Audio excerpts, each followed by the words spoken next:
Have you been thinking about moving to Scituate, Massachusetts? Well, let me tell you why I would be the best person to help you. I have a ton of friends who have lived there and raised their families there. I go down and visit different restaurants, and there's plenty of retail shopping. To tell you the truth, back in the early 90s, I actually worked in a restaurant as a bartender in Scituate Harbor. I help people decide if Scituate is the right place to live for them all the time. So in this video, I'll be doing the same for you. I'll be telling you everything you need to know about living in Scituate, Massachusetts before moving here. I'll tell you about things to do when you live here. I'll tell you about the schools. I'll tell you about the restaurants, the retail shopping, and I will tell you all about the real estate. I hope you enjoy. Hey, I'm Katie Norton. I'm a realtor in Massachusetts, and this channel is all about helping you know what it's like to live on the South Shore of Boston. Subscribe if you haven't, and if you're thinking about moving here, give me a call. So without further ado, let's talk about Scituate, Massachusetts. So let me start by telling you a little bit about how Scituate started. It was actually well known in the early days as a summer community. So a lot of those folks who lived in those big brownstones in Boston would travel south all the way down to Scituate, and that's where they would move their families for the summertime. There was loads of different styles of houses. You had your big beach houses and you had your little cottages, but it wasn't really a fully developed suburb yet. Over the course of the past few decades, Scituate has certainly developed into a full-blown suburb. So now Scituate is a suburb of almost 19,000 people that live here year-round. So I think of Scituate as a place where you can move to if you're in any stage of life. You're going to find all different community aspects that will attract you to this beautiful suburb south of Boston. As you can see on this map, Scituate is on the coast of the Massachusetts Bay, and it is surrounded by a couple other suburbs that make up the South Shore, and these towns are towns that I've talked about in previous videos. So you've got Hingham to your north, you've got Norwell to your sort of southwest, you've got Cohasset, which is just north of Scituate along the bay, and Scituate truly is considered a beach town amongst these other South Shore towns. So while we have the map pulled up, let's look at where Scituate is in location to Boston. You can see that it's about an hour drive back into the city. If you head north, you're going to head Route 3 up to Route 93 and right into Boston. Some people would rather go along the coast and go Route 3A, but that's going to take you a little bit longer. So as you can see, it's still accessible to Boston, and it's just a little bit further south than some of the other towns that we've talked about. If you live in Scituate, as an example, and you need to commute into Boston, a lot of people's preference is to take the Greenbush line. It's a 1-hour direct door-to-door commute from Scituate right into Boston. So this makes Scituate a perfect commuter town. So you get the best of both worlds. You commute into Boston, and you can have the seaside coastal living that you're looking for. So honestly, if you do need to commute into the city every single day, it is a little bit more of a commute, and it's not something I recommend. These days, with remote living and remote working, Scituate would be a great hybrid opportunity. If a shorter commute is more what you're looking for when you're thinking about moving to the South Shore of Boston, definitely check out some of my other videos. I would highly recommend Hingham and Cohasset because they still are going to have that awesome coastal community vibe and that beach vibe that you might be looking for, but it definitely is an easier commute back into the city if that's what you need. Even though Scituate is a little bit further from Boston, there's still plenty of restaurants and retail to keep you busy if you're living down here. When we're talking about the restaurants and retail in Scituate, we have got to talk about Scituate Harbor. As you can see on this map, Front Street, which is the street that runs right along the harbor, boasts plenty of retail shops and plenty of restaurants. I don't know if you were paying attention earlier in the video, but I happened to mention that I used to work right on Front Street at TK O'Malley's, which was a completely local restaurant and bar. I used to drive from Quincy actually, and I was going to school in Boston. I lived in Quincy and I worked down in Scituate as a bartender. And so after school, I would head down to Scituate and I would wait on all the locals in Scituate. It really was a wonderful community to become a part of. I really got to know all those different people. One funny story is I got to know these people so well, and I had regulars that would literally come in every Sunday morning after church, and they would be ready for their cocktails. Maybe their wives were going and doing some shopping or other things, but this particular group of guys would come in every single day, and I got to know them so well. There was one time where they didn't come in, and honest to God, I thought something terrible had happened to one of them. Luckily, there was just like a church gathering that they had to stay a little bit late for, and we were all relieved when they walked through the door. In addition to TK O'Malley's, which I still can't believe is still there after almost 30 years being in business, there are a bunch of other brand new restaurants that have popped up recently. One is Hibernian Tavern. It's an Irish-American bar. Actually, I have a good friend whose daughter just took a job over there as an assistant manager, so tell her I said hi if you stop in. There's also Galley Kitchen and Bar, another great seafood restaurant located right on Front Street. One of the newer additions to Front Street is known as Homemade Ice Cream. And if you've watched any of my other videos, you know that if you live in Hingham, Nona's is one of the most popular ice cream shops on the South Shore. So their second location is in Scituate, and that should tell you a lot about the community spirit, everything that's going on in Scituate right now. Speaking of community spirit, Scituate is a tightly knit community of 19,000. With a tightly knit community like this, lots of activities and events pop up throughout the year. One of Scituate's most popular events that comes up in the summertime is called Heritage Days. This is a community day where you can listen to music, have great food, do historical reenactments. There's a parade, and there's just plenty of other things to do that day, and the whole community comes together. And in fact, because it's in the summer, the population grows a little bit more in the summertime, so you've got a lot of people that will come down to visit their grandparents' summer cottages and things like that. So Heritage Days is actually something that's grown over the years and become quite a large production. If we're thinking about the fall, there's plenty of fall events. I know Scituate it's just called Scituate Fall Days, and basically just think of like an Oktoberfest type of fall event. You're just coming together in the community and you're celebrating the different seasons of the year. So now let's talk a little bit about the school system in Scituate. According to niche.com, they give Scituate an A for their overall school performance. So what I do know about the Scituate school system is there are 4 elementary schools, and those go K through 5. They all meet together in one middle or lower school, and that is 6, 7, and 8, and then everyone comes up to the high school, which is 9 through 12. So those of you looking for a great public school system on the South Shore, Scituate is definitely going to fit the bill. As I said before, it's rated an A as far as niche.com, and if you'd like more information on this public schools or any of the other ones, just reach out, give me a call, and I'd love to give you more information on that. One thing I will add is Scituate is still located close enough to quite a few of the private schools. Watched any of my other videos, you know I've talked a lot about Boston College High School, Notre Dame Academy, Fompon, Thayer, Tabor, Milton Academy, and the list goes on and on. It really is the 7th through 12th grade schools that I was speaking about. And so Scituate is still close enough to some of these private schools. You get a good influx of kids. Having the Greenbush line there also helps to get you back into Boston for any of those private schools if that's what you're looking for. And if that is what you're looking for, again, check out some of my other videos where I talk a little bit more about those private schools, or give me a call and I'm happy to fill you in on those. So now let's talk about a few other things to do if you're living in Scituate, Mass. I'm going to stick with the summertime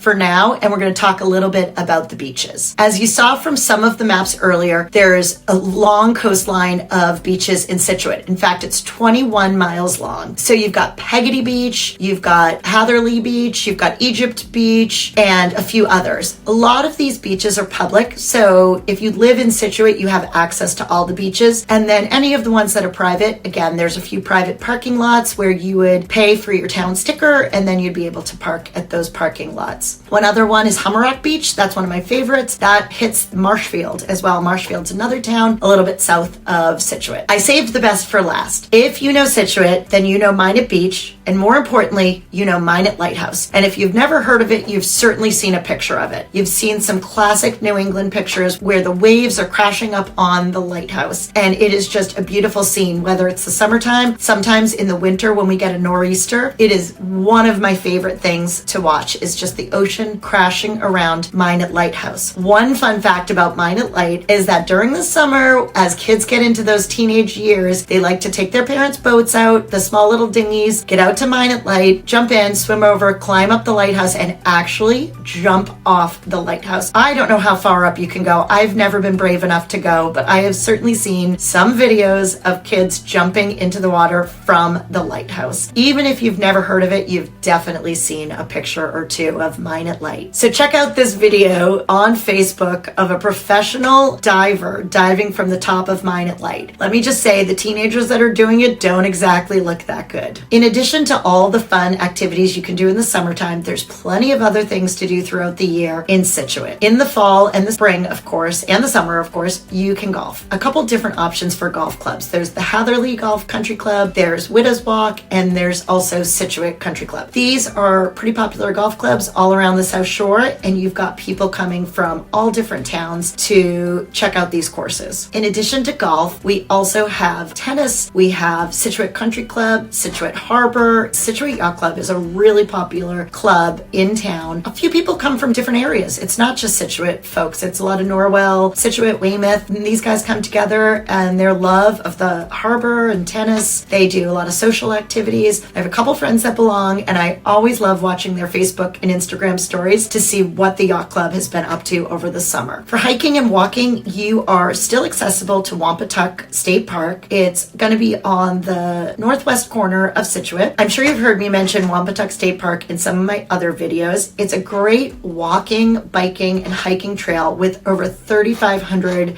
acres of forest area, beautifully maintained, such a delight to be so close to. So if you live in Scituate, you can certainly take advantage of that. I always like to talk a little bit in my videos about other places to go in New England. So if you're in Scituate, you can still get up north to the mountains in about 3 hours, 2.5, 3 hours, based on which mountain you're going to and what the traffic is. And you can easily get down to the Cape and Islands in probably an hour, maybe a little even under an hour, depending on where you live. So you have tons of access to the different areas that make New England so special. Now let's talk a little bit about the real estate market in Scituate, Massachusetts. According to Zillow.com, the average home price in Scituate is about $942,000. As I've said in many of my other videos, this is just an average. Because you're dealing with a coastal town, South Shore of Boston, you could be dealing with a range of houses all the way up to $10 million, all the way down to $300,000 or $400,000. So it really is going to be about doing the research and finding out what's right for you, what style house you want, how close to the beach you want, how close to the highway. You might prefer being closer to the highway so that commute isn't so tough. I have clients that I'm actually showing this afternoon, and I asked somebody why one of the houses was on the market for 88 days at the price point it was at, and she told me because it's not close to the water. And I thought to myself, well, that's perfect for my client because they actually want to be closer to the highway. So we're actually heading down this afternoon to check out that house. So a little bit more about the way that the houses are priced in Scituate. Very classic to New England. If you're going to get a little bit more square footage and a little bit more square acreage, the closer you are to the highway, it's going to be a little bit less expensive. And the closer you are to the coast or the downtown area, that's going to be a little bit higher price per square foot. I'm sure you've already been looking at listings online for what meets your needs. And I am well aware that a general video like this can only cover so much ground. So if you're thinking about moving to Scituate or the South Shore or any of the surrounding towns, let me help you. Let me give you the more personalized update on the needs that you have. If we talk personally, I can fill you in on your specific questions and I can find what's going to be right for you. Because this channel is not about me getting a million views. It's about connecting with you personally. It's about finding out what your needs are and how I can be of best service to you. So please reach out, as many have before you. I hope this video has been helpful. Subscribe if you haven't, and I'll see you on the next video.